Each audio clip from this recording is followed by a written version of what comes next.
नमस्कार, मैं महेश चंद्र। आज एक महत्वपूर्ण टॉपिक के साथ, टॉपिक का नाम है संधि प्रकरण। कल की वीडियो में हमने संधि टॉपिक पर आपके सम्मुख 10 प्रश्न क्विज के रूप में रखे थे। आपने वो प्रश्न देख लिए होंगे।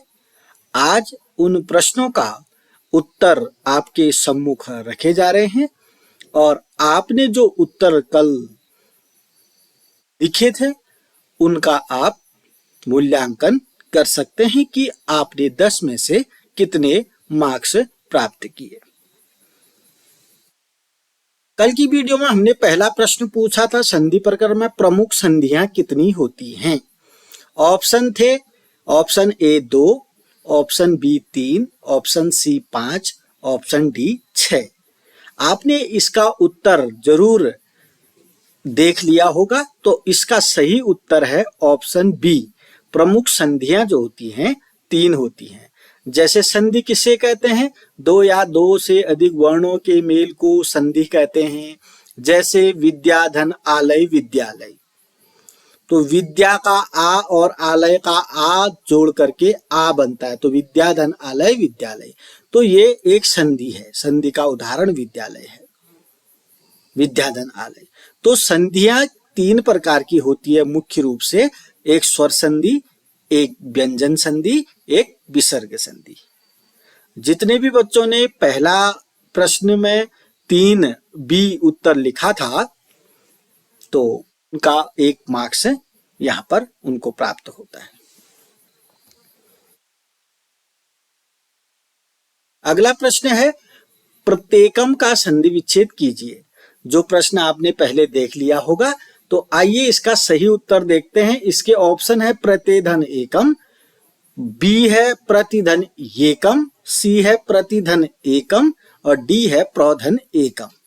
इसका सही उत्तर आपने लिखा होगा, तो आइए इसका सही उत्तर देखते हैं। इसका सही उत्तर है प्रतिधन एकम, ऑप्शन सी। इसमें देखिएगा, प्रत्येकम का संधि विच्छेद है प्रतिधन एकम।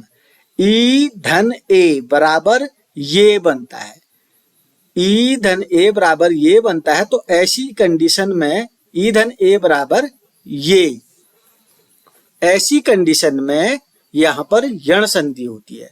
तो हमने पूछा था प्रत्येकम का संधि विच्छेद, उसका सही उत्तर है बच्चों प्रतिधन एकम।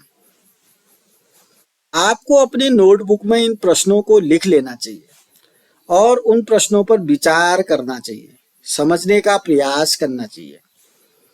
तो इसमें यण संधि है, क्यों है, कैसे है, इस पर भी आपको अध्ययन करना चाहिए। आइए तीसरा प्रश्न था, मध्वरी में कौन सी संधि है। तो मध्वरी में कौन सी संधि है? ऑप्शन ए यण संधि, ऑप्शन बी गुण संधि, ऑप्शन सी दीर्घ संधि, ऑप्शन डी अयादि संधि। तो मध्वरी में संधि जो थी, इसमें यण संधि है, ऑप्शन ए। मधु धन अरि होता है, मधु धन अरि,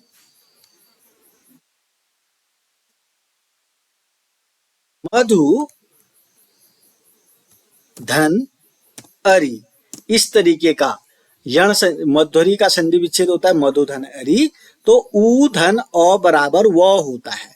ऊ, मधु का ऊ, अरि का अ लेंगे तो ऊ धन अ बराबर व होता है मधुरी। तो ऐसी स्थिति में बच्चों यण संधि होती है। क्लियर है ना? तो यण संधि किसको कहते हैं, ये आपको आना चाहिए। अगला प्रश्न था आपका, निम्न में गुण संधि का उदाहरण कौन सा है। तो ऑप्शन ए था विद्यालय, ऑप्शन बी था यद्यपि, ऑप्शन सी था पावक, ऑप्शन डी था उपेंद्र। तो इसका सही उत्तर था उपेंद्र। गुण संधि जो है उपेंद्र में है। अब देखिएगा, उपधन इंद्र बराबर उपेंद्र होता है। उपधन इंद्र का मतलब है अ धन ई बराबर ए। उपेंद्र में एक ही मात्रा है, तो उपेंद्र में गुण संधि है। तो उत्तर मिल चुका है। आइए विद्यालय में कौन सी संधि है वो भी देख लेते हैं। विद्याधन आलय, इसमें दीर्घ संधि है। यदि धन अपि, यद्यपि में यण संधि है। पावक में पौ धन अक, पौ धन अक, इसमें अयादि संधि है। अगर हमको चारों विकल्पों में कौन सी संधि है ये आता है तो ये सबसे अच्छा उपाय होगा उत्तर को चुनने के लिए, क्योंकि हमारा उत्तर गलत हो ही नहीं सकता। क्योंकि हमें विद्यालय में कौन सी संधि है ये आता है, क्योंकि हमें यद्यपि में कौन सी संधि है ये आता है, क्योंकि हमें पावक में कौन सी संधि है ये भी आता है। तो इसका सही उत्तर है बच्चों उपेंद्र। अगला देखते हैं, भानुदय का संधि विच्छेद क्या है। ऑप्शन ए भानुधनदय, जो गलत है।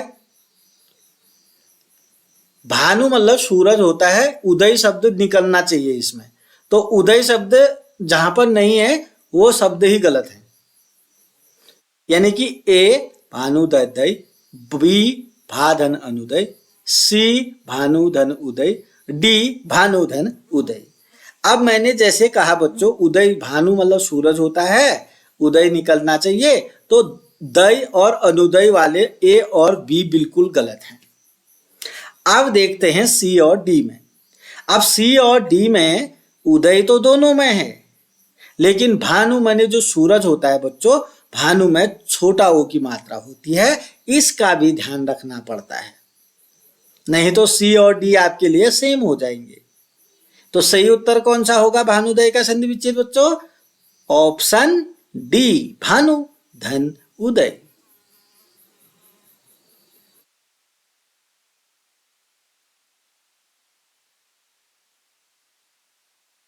धन उ छोटा उ, धन छोटा उ बराबर बड़ा उ, तो ऐसी कंडीशन में दीर्घ संधि होती है।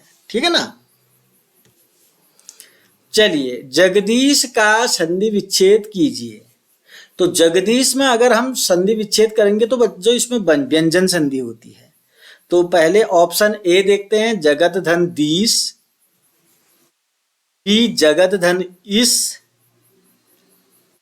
सी जगत धन ईस और डी जगत धन इस।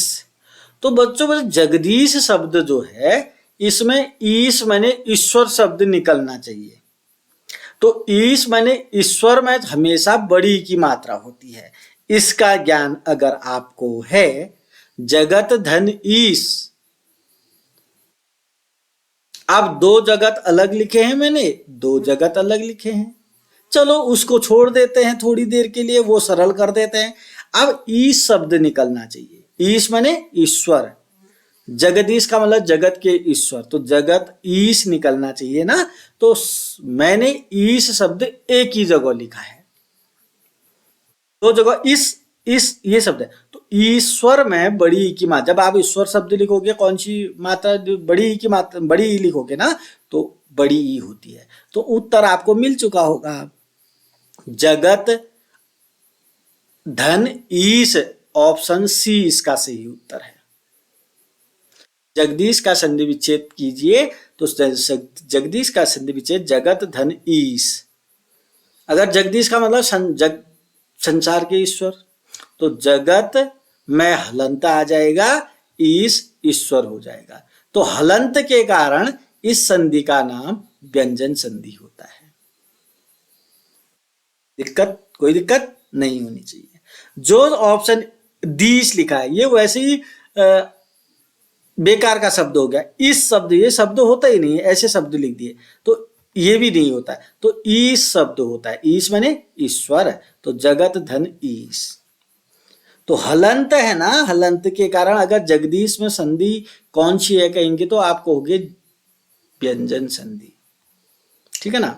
आगे देखें, 7वां प्रश्न देखते हैं, इनमें से स्वर संधि का भेद नहीं है। ऑप्शन ए दीर्घ संधि, ऑप्शन बी यण संधि, ऑप्शन सी इश्चुत्व संधि, ऑप्शन डी अयादि संधि। आपने देखा संधि 3 प्रकार की होती है, स्वर संधि, व्यंजन संधि और विसर्ग संधि। अब स्वर संधि के भेद इसमें पूछ रहा है। स्वर संधि के सारे भेद आपको आना चाहिए। दीर्घ संधि है, गुण संधि है, यण संधि है, वृद्धि संधि है, अयादि संधि है। तो ये जो हैं जितने भी मैंने बोले ये है स्वर संधि के भेद। अब इसमें स्वर संधि का भेद दीर्घ संधि है, यण संधि भी स्वर संधि का भेद है, इश्चुत्व संधि स्वर संधि का भेद नहीं है। इश्चुत्व संधि जो है व्यंजन संधि का भेद है, अयादि संधि जो है स्वर संधि का भेद है। तो इसका सही उत्तर क्या हो गया? स्वर संधि का भेद नहीं है, तो इसका सही उत्तर हो गया ऑप्शन सी, इश्चुत्व संधि। इश्चुत्व संधि जो है व्यंजन संधि का भेद है बच्चों। विद्यालय का संधि विच्छेद क्या होगा? आपको इसका उत्तर बताने की तो जरूरत होगी नहीं। विद्यालय का अभी मैंने इससे पहले भी इसके विषय में बोल दिया है। विद्यालय का संधि विच्छेद क्या होगा? ऑप्शन ए विद्या धन विद्यालय बिल्कुल गलत है। ऑप्शन बी महाधन विद्यालय, महाधन विद्यालय तो है ही नहीं, बिल्कुल गलत है। सोचने वाली बात है, ध्यान देने की। कोई तो महाधन विद्यालय को ही टिक कर देगा। सही लग रहा है वो तो सही हो जाएगा, सही कर देंगे, लेकिन गलत है ना। ऑप्शन सी विद्याधन आलय, ऑप्शन डी विधन आलय। तो कौन सा उत्तर है आपको मालूम है? विद्याधन आलय। आ धन आ बराबर आ होता है, तो विद्याधन आलय ऐसी स्थिति में दीर्घ संधि होती है। तो विद्यालय का आपको संधि विच्छेद मालूम हो चुका है। विद्यालय में अगर संधि कौन सी है कहेंगे तो क्या बोलोगे? दीर्घ संधि। अगला देखिएगा, सच्चरित्र में कौन सी संधि है?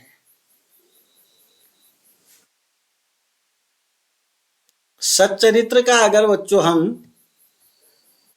क्या करें, संधि विच्छेद करें तो इस तरीके का होता है, सत धन चरित्र।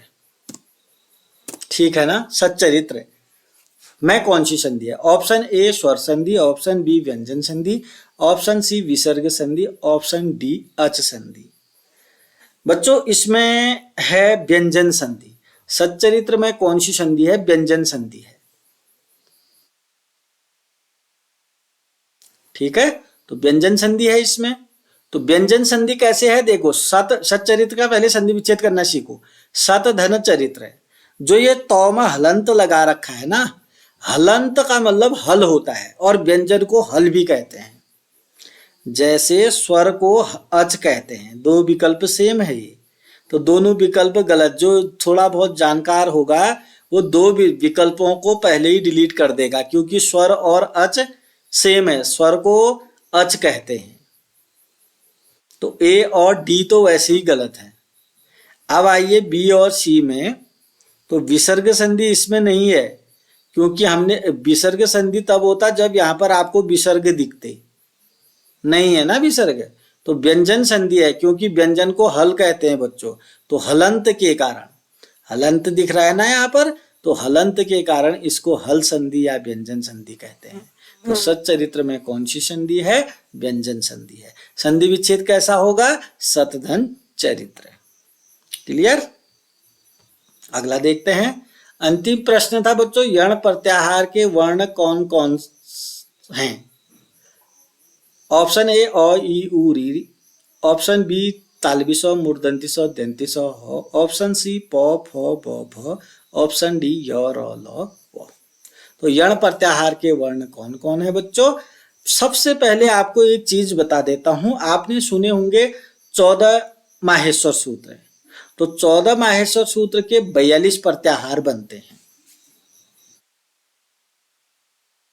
तो माहेश्वर सूत्रों की संख्या कितनी है? 14 है। 14 माहेश्वर सूत्रों के आधार पर हम 42 प्रत्याहार बनाते हैं। उन 42 प्रत्याहारों में कोई भी प्रत्याहार होता है ना, जैसे यण प्रत्याहार है, जैसे अक प्रत्याहार है, बोलेंगे ना ये अक प्रत्याहार, ये जो ए विकल्प में है ये अक प्रत्याहार के वर्ण है। अगर अक प्रत्याहार के वर्ण पूछा जाता तो आप ऑप्शन ए बोलते, अ ई उ री, लिरी भी होता है, ठीक है ना। तो कहने का मतलब है कोई भी प्रत्याहार होगा, जैसे अक प्रत्याहार के वर्ण कहेंगे तो उसका पहला अक्षर अ ही होगा। तो सिंपल हो गया, अगर मेरी बात आप समझ गए तो। मान लिया जाए अ ई उ री लृ अक प्रत्याहार के वर्ण हैं। अब हम आपसे पूछ रहे हैं कि अक प्रत्याहार के वर्ण कौन कौन से हैं, तो इसको समझने के लिए आपके अक प्रत्याहार के वर्णों में जो पहला वर्ण होगा वह अ ही होगा। तो यण प्रत्याहार के वर्णों में पहला वर्ण क्या होगा? य होगा। अच प्रत्याहार भी है एक, अच प्रत्याहार में पहला वर्ण क्या होगा? अ होगा। क्लियर है ना। तो यण प्रत्याहार के वर्ण कौन कौन से होंगे? जिसमें सबसे पहले य लिखा है वही होगा। पहले विकल्प में तो बिल्कुल भी नहीं है, दूसरे विकल्प में भी नहीं है, तीसरे विकल्प में, चौथे विकल्प में य र ल व। देखो यण प्रत्याहार के वर्ण 4 हैं, य र ल व, और ये यण प्रत्याहार के कारण ही यण संधि बनती है। तो यण संधि के अंतर्गत य र ल व का प्रयोग होता है। तो ये तो मैंने कल आपसे ये 10 प्रश्न पूछे थे। अब आपको क्या करना है, जो 10 प्रश्नों में आपने लिखे होंगे, ए का ये, बी ए 2 का ये, 3 का ये, 4 का ये, 5 का ये, तो आप अपना मूल्यांकन कर लीजिएगा और कमेंट बॉक्स में ये बताइएगा कि आपने 10 में से कितने मार्क्स प्राप्त किए। इतना तो लिख ही लीजिएगा ईमानदारी के साथ। आपने 10 मार्क्स 10 प्रश्न में से कितने मार्क्स प्राप्त किए हैं। अब तो उत्तर कुंजिका आपको मालूम हो चुकी है, इसका उत्तर ये है, इसका उत्तर है। कल आपने देखा होगा, कल आपको जो भी था, जो भी आपको लगा वो किया होगा। आज उस उत्तर की का उत्तर कुंजिका आपको मिल चुकी है। आज आप अपना रिजल्ट स्वयं बता सकते हैं। तो ये जो है संधि सीखने के लिए एक छोटा सा प्रयास था कि आप इस छोटी सी वैकल्पिक प्रश्नों के माध्यम से थोड़ा सा आप संधि प्रकरण को जान पाएंगे। अभी तक आपने चैनल को सब्सक्राइब नहीं किया तो सब्सक्राइब करेंगे, वीडियो को लाइक करेंगे, कमेंट जरूर करेंगे। कमेंट में ये बताना है कि आपको 10 में से कितने मार्क्स प्राप्त किए हैं ईमानदारी के साथ, और अपने प्रत्येक दोस्त के साथ शेयर करेंगे। सभी को शेयर कराएं क्योंकि संधि प्रकरण जो है सभी के लिए इंपॉर्टेंट होता है। अगली वीडियो में अगले कुछ नए टॉपिक के साथ आपके सम्मुख उपस्थित रहूंगा। तब तक के लिए नमस्कार, धन्यवाद।